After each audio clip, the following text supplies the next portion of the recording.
Well, as we have reported, the New Era plant in Derby is closing next month, and even though a decision has been made, it is getting a lot of backlash and is now in the national spotlight. That's because there's a new campaign spreading on Twitter that was all started by a Major League Baseball player.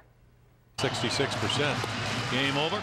Monday afternoon, Washington Nationals pitcher Sean Doolittle weighed in on New Era's decision to close its Derby plant next month, saying Major League Baseball has an exclusive deal with New Era to make our on-field hats in the U.S.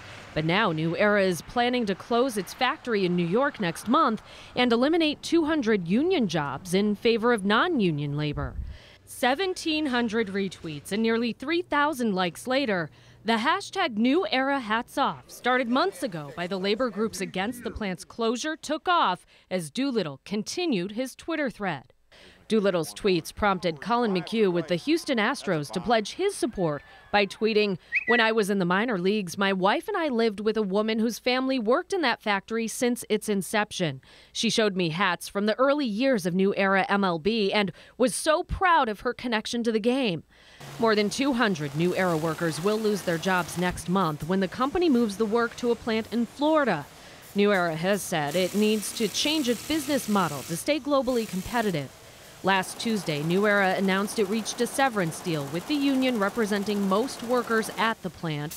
Workers will get a week of pay for every year they've worked there and 5 months of health insurance contributions after the plant closes.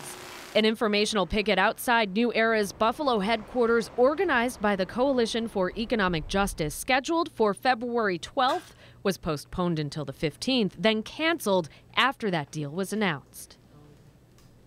We reached out to New Era today, as well as the Coalition for Economic Justice, the group that organized the rallies to save the jobs, to get their take on the tweets. We haven't heard back.